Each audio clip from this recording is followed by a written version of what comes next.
आहे महाराष्ट्रातील सर्वात जलद news network Maharashtra police news 24। Chhatrapati संभाजीनगरात 14 ग्रंथांचे प्रकाशन, MBCPR समूहाची उत्स्फूर्त उपस्थिती। छत्रपती संभाजीनगरात दिनांक 5 एप्रिल 2026 रोजी पाली भाषा व लेणी अभ्यास क्षेत्रातील महत्त्वपूर्ण कार्य करणारे आदरणीय प्राध्यापक भाऊसाहेब कुऱ्हाडे आणि प्राध्यापक प्रज्ञा कुऱ्हाडे यांच्या लेणी विषयावर आधारित 14 ग्रंथाच्या प्रकाशन सोहळ्याचे छत्रपती संभाजीनगर येथे उत्साहात आयोजन करण्यात आले। या सोहळ्याचे उद्घाटन माननीय डॉक्टर शिवकुमार भगत, अधीक्षक भारतीय पुरातत्व सर्वेक्षण औरंगाबाद सर्कल यांच्या हस्ते झाले। कार्यक्रमाच्या अध्यक्षस्थानी प्राध्यापक डॉक्टर हिम्मतराव जाधव, माजी प्राचार्य डॉक्टर बाबासाहेब आंबेडकर कला व वाणिज्य महाविद्यालय उपस्थित होते। यावेळी प्रमुख पाहुणे म्हणून आदरणीय प्रभाकर जोगदंड आणि आदरणीय आनंद खरात सर उपस्थित होते। तसेच प्राध्यापक डॉक्टर भंते चंद्रबोधी, प्राचार्य नागसेन महाविद्यालय यांची विशेष उपस्थिती लाभली। मान्यवरांच्या उपस्थितीत प्रकाशन सोहळा यशस्वीरित्या पार पडला। या कार्यक्रमास MBCPR समूहाने उत्स्फूर्त सहभाग नोंदवित आपली उपस्थिती दर्शवली। समूहातील प्रभाकर जोगदंड, आनंद खरात, आशिष भोसले, उज्ज्वला कांबळे, आतिश ढोणे, राजेंद्र दाभाडे, सागल गायकवाड व अरविंद चांदणे आदी सदस्य उपस्थित होते। याच निमित्ताने MBCPR समूहाने मिलिंद महाविद्यालय व विद्यापीठ परिसरातील लेणी येथे धावती अभ्यास भेट देऊन ऐतिहासिक वारशाचा अभ्यास केला।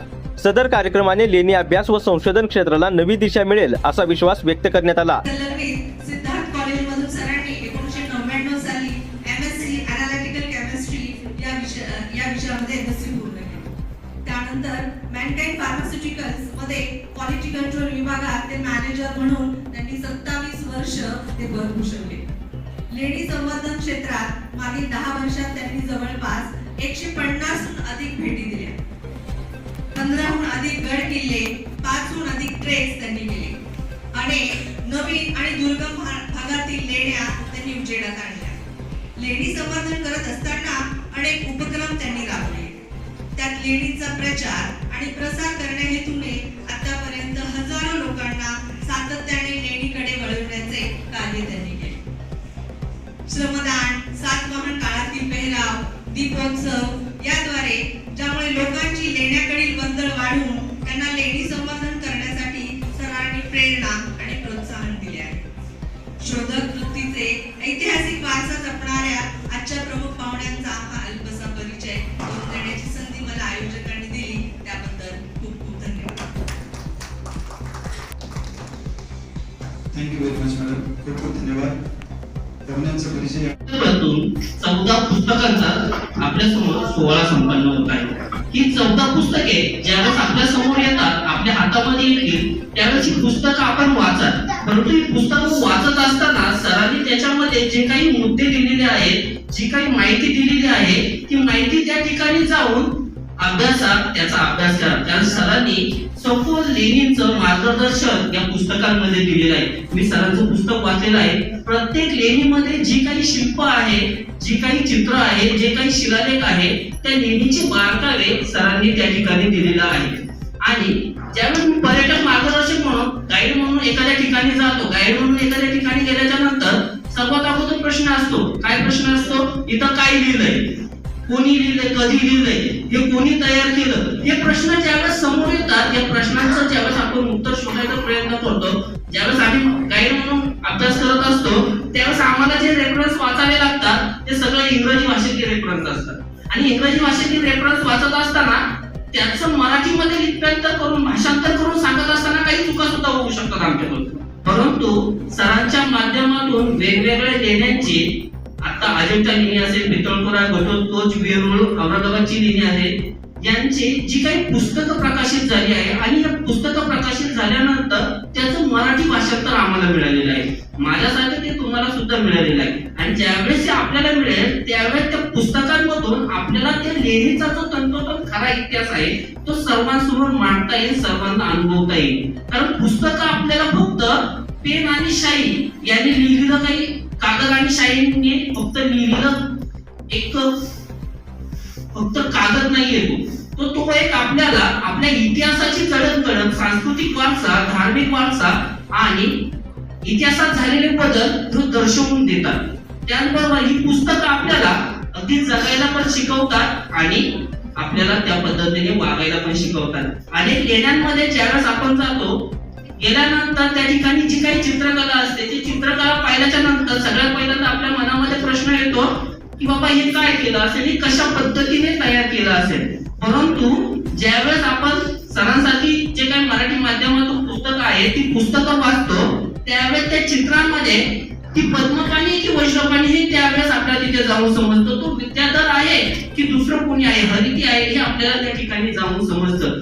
अनेक शिलालेखांमध्ये ज्यावेळेस आपण शिलालेखांचा धम्मलिपीचा अभ्यास करतो, तिथं काहीतरी कोरलंय, वाकड्या तिकड्या वेगळा आहे असं आपण समजतो. परंतु ज्यावेळेस आपल्याकडं सरांनी जी तयार केलेली मार्गदर्शिका असेल, यासाठी जी पुस्तकं असतील, ती पुस्तकं ज्यावेळेस आपल्या समोर असतील, त्यावेळेस त्या ठिकाणी त्या लेणीचं असेल किंवा त्या सांस्कृतिक वारशाचं ज्या कोणी दान दिलेलं असेल ते योग्य पद्धतीने आपल्याला वाचता येतं आणि आपल्या बरोबर जे आपले प्रियजन असतील, मित्रमंडळी असतील, त्यांना ते समजावून सुद्धा सांगता येतं.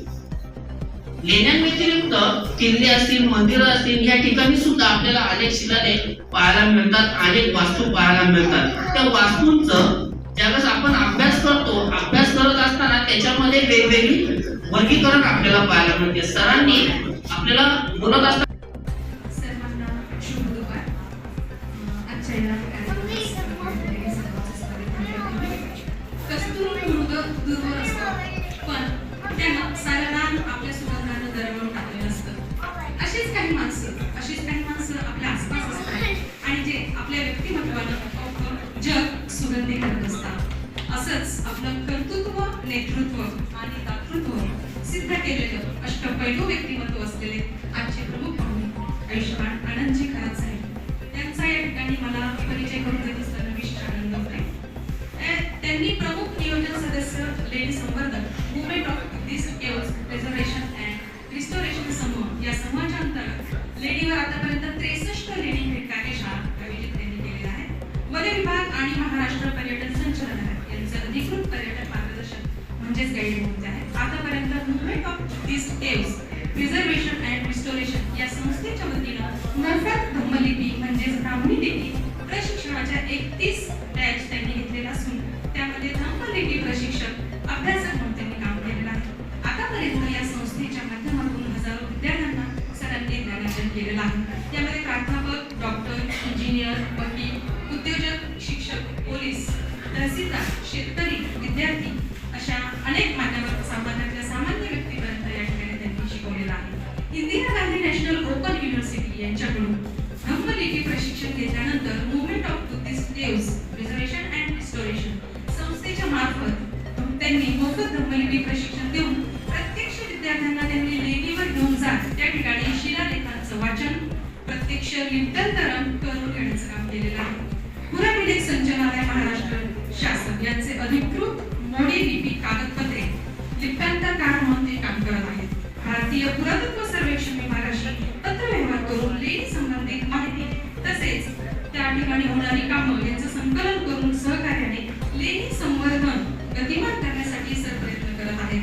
पुणे जिल्ह्यातील जुन्नर तालुक्यात असलेल्या लेणीवर असलेल्या एका शिलालेखाचा आणि त्या ठिकाणी त्या लेणीचा शोध लवकरच यावर शोध निबंधही त्यांचा प्रकाशित होत आहे. इंस्टाग्राम, फेसबुक, YouTube यासारख्या सोशल मीडिया प्लॅटफॉर्मवर मी अनुयायी या चॅनलच्या मार्फत लेणी तसेच इतर पुरातन वास्तूंबद्दल इत्याभूत आणि खरी माहिती मांडण्याचा प्रयत्न सर करत आहेत. आपली पारंपरिक शेती करत असताना स्वतःचा व्यवसाय सुद्धा सर या ठिकाणी सांभाळत आहेत. ही खूप मोठी आनंदाची गोष्ट आहे. या ठिकाणी आयोजकांनी मला इतक्या मोठ्या व्यक्तिमत्वाचा परिचय त्याद्वारे तुमचा तर झाला, माझाही झाला, हा परिचय करून देण्याची मला संधी उपलब्ध करून दिली त्याबद्दल खूप खूप धन्यवाद. Thank you very much madam. तर म्हणजे मॅडम शेवटचं वाक्य खूप सुंदर बोललं की त्या मोठ्या व्यक्तिमत्वाचा परिचय करून देण्याची नामी संधी मला मिळाली. असं बोललं जातं की जिनके साथ रहोगे उनके जैसा बनोगे. म्हणजे ज्या व्यक्तीच्या संपर्कात तुम्ही राहिला त्यांचा परिस्पर्श तुम्हाला देखील होऊ शकतो. तो विचार आणि ते मूल्य, ते संस्कार घेऊन आपण देखील मार्गक्रमण करू शकतो. त्यामुळे खूप मोठी शानदार उपलब्धी या निमित्ताने आहे. यानंतर तर ही तर गरज आहे काळाची, त्याच्यामुळे जर लोक पोहोचतीलच, परंतु प्रॅक्टिकली जर लेण्या ह्या अधिक प्रमाणात मोठ्या प्रमाणात लोकांसमोर आणत असतील तर त्यासाठी ही प्रत्येक जिल्ह्यात, प्रत्येक तालुक्यात जिथे जिथे लेण्या आहेत तिथे एक नवीन पिढी जी लेणी संवर्धक किंवा संवर्धन करणारी तयार होणे खूप गरजेचे आहे. आणि त्याचाच एक पाया म्हणजे की पुस्तक लिखित जो आता सरांनी मांडून लिहून ठेवलेला आहे तो तर आहेच आहे. तर ते एक मोठं काम आहे. आम्ही काही मागील वर्षात जे काही काम केलं थोडक्यात मी आढावा देतो. त्याची सुरुवात मी आपल्या संभाजीनगर येथील असलेल्या ज्या घटस्फोट लेणी किंवा विद्यापीठ लेणी या 2 लेण्यापासून सुरुवात करेल. फार पूर्वी म्हणजे जवळजवळ 6-7 वर्षापूर्वी जेव्हा मी फर्स्ट टाइम विद्यापीठ लेणीला भेट दिली होती त्यावेळी तिकडची परिस्थिती म्हणजे लोकांचा जो येण्या जाण्याचा जो भरणा होता तो खूप कमी होता. जी लोक जात होती ती पर्यटक म्हणून जात होती, तिथे भेट देत होती, जिथे ते जे काही घडतंय तिकडच्याकडे बघून हळहळ व्यक्त करत होती. परंतु त्यानंतर लोक वाढू लागली, जाऊ लागली, लेण्यांचा अभ्यास करू लागली आणि तिथे जे काही घटना घडतात त्याच्यावरती त्या विषयावी आवाज उठवून त्याच्याविषयी पुरातत्व खातं म्हणा किंवा इतर विभागात त्याच्या कंप्लेंट सातत्याने करणे, त्याच्यात सुधारणा करून आणि हा मोठ्या प्रमाणात वाढले. शिवाय घटस्फोट लेणी जी इथून मला वाटतं कन्नड जिल्हा तालुक्यातील दुर्गम भागात आहे, तिथे सरांनी सांगितलं की अशा काही लेण्या आहेत जिथे स्वतः उतरावं लागतं, चढून जायची गरज नाही. त्याचाच एक प्रकार म्हणजे घटस्फोट लेणी. त्याचं सरांचं पुस्तक सुद्धा लिखित आहे, त्याचाही उल्लेख आहे पुस्तकामध्ये. तर या लेणीवर सुद्धा जिथे आतमध्ये जसं आता आपण म्हणतो की लिखित असल्यामुळे वाचता येतं, परंतु प्रॅक्टिकली जेव्हा आपण लेणीवर जातो तर लोकांना त्या लेणीमध्ये एंट्री करताना सुद्धा त्रास होतो. त्याचं कारण असं आहे की वर्षानुवर्षे तिथे कोणी जात नाही, तिथे वर्तळ नसते, तिथे आतमध्ये वटवाघळांचं साम्राज्य असते, असंख्य दुर्गंधी म्हणजे मोठ्या प्रमाणात दुर्गंधी असते. तिथे जवळजवळ 100-150 वर्षापासूनचे म्हणा किंवा कित्येक वर्षांची अशी तिथे घाण साठलेली असते, त्यात आपण जाऊ शकत नाही. पावसाळ्यात चिखल होतो, उन्हाळ्यात तिथे वटवाघळांचं साम्राज्य असल्यामुळे नेहमीप्रमाणे तिथे वर्दळ नसल्यामुळे जाणं होत नाही. आणि हे सगळं प्रमाण वाढल्यामुळे तिथे संवर्धकांची गरज आहे, अभ्यास करणाऱ्यांची गरज आहे, परंतु संवर्धकांची गरज आहे. त्यात तिथे गेल्यानंतर तिथे जे काही घडलेलं असतं, जे काही पाहिलं असतं त्याचं स्वच्छता करून तिथे त्याचं लोकांपर्यंत मांडणं ही सुद्धा काम करणं खूप गरजेचं आहे. ते आम्ही करत असतो. आता अजूनही महाराष्ट्राच्या अनेक लेण्या आहेत जिथे प्रॅक्टिकली जाण्याची गरज आहे. जसे शिवनेरी लेणी जे आता मध्यंतरी पुढे सर आमच्या त्यांनी भेट दिली. पुढे एक महत्वाचं सांगायचं राहून गेलं की ते आता त्यांचं वयाबद्दल सारखं बोलू नये, कारण सारखं बोललं म्हणजे आपण त्यांना हे करतो की असं वाटतं. म्हणून आमच्या बरोबरीने शिवनेरी सारखी लेणी ते असंख्य कठीण जवळजवळ 45 लेणी आहे, तेवढ्या उंचीचे जवळ तासभरात प्रवास करून वर चढलेले आहेत या वयामध्ये. तर तिथे सुद्धा ही अशीच अवस्था आहे. तिथे सुद्धा दुर्गम भाग नाहीये, परिसर चांगला परिस्थितीत आहे, परंतु तिथे लेण्याची अवस्था खूप बिकट आहे. तर इथे सगळे अशा ठिकाणी जाऊन आपण आपल्या पद्धतीने काम केलं आणि लोकांपर्यंत ते मांडलं, तिकडच्या वेदना मांडल्या, तर नक्कीच जे काही आपल्याकडे सरांनी आणि इतर अनेक लेणीवर काम करणारे संशोधक अभ्यासकांनी अनेक पुस्तक लिहिलेली आहेत, तर त्या पुस्तकी सार्थकी लागते. आपण पुस्तक वाचतो आणि ते वाचून लेणीची माहिती घेतो, परंतु त्याला खरा अर्थ किंवा खरं महत्व तेव्हा प्राप्त होईल ती पुस्तकं त्या लेणी समोर जाऊन वाचली. आता सरांनी मी सरांचं पुस्तक वाचलं विद्यापीठ लेणीबद्दलचं. थोडक्यात त्यांनी पूर्ण पुस्तक वाचलं नाही, पण जे काय होतं तेव्हा असताना असं कळलं की हे जर पुस्तक एखाद्या नवीन तरुण अभ्यासकाच्या किंवा संवर्धकाच्या हातात दिलं आणि ती व्यक्ती जर त्या लेणी समोर जाऊन उभा राहिली आणि वाचता जर लेणी पाहिली किंवा ऑब्झर्वेशन केलं तर त्याला कुठले प्रश्न राहणार नाही. सरांनी खूप थोडक्यात आणि खूप महत्वाची माहिती त्या पुस्तकात दिली आहे आणि असं वाटतं की सर समोर सांगतायत आतमध्ये बघतोय पुस्तक वाचताना. तर हे खूप मोठं महत्वाचं आणि मोलाचं काम सरांनी करून ठेवलं आहे. अजूनही विषय भरपूर आहेत. लेण्यांच्या अतिक्रमणाबद्दल बोलायचं झालं तर जोपर्यंत आपण लेण्यांवरती स्वतःहून जात नाही, किमान महिन्यातून एकदा नाही तर 4 महिन्यातून एकदा आपल्या परिवारातील लोकांना घेऊन जात नाही किंवा आपण आपल्या सहकार्यांना किंवा आपल्या संपर्कात असलेल्या लोकांना तिथपर्यंत जाण्याचं आवाहन करत नाही, तोपर्यंत लेण्यांसमोर होणं शक्य नाही. आपण लेण्यांसमोर जाण्यासाठी मोठे मोठे प्रयत्न करतो, कंप्लेंट करतो, सर्व करतो, पण त्यावर हवा तसा काय म्हणतात परिणाम होत नाही.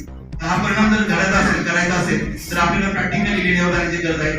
माझा हा विषय असल्यामुळे मी जास्त बाकी विषयावर बोलणार नाही आणि मला जमणार पण नाही, कारण माझा हा एकच विषय आहे की लेणी संवर्धन आणि त्याचा संवर्धन हे करणं. तर आम्ही जिथे जातो लोकांना लेण्यावरती जाण्यासाठी फक्त आवाहन करतो. आव्हानच नाही तर तिथे जाऊन आपली जे काही परिस्थिती आहे त्यात कसा बदल करता येईल, आपण तिथे काय करता येईल त्याचं मी लोकांना आवाहन करतो.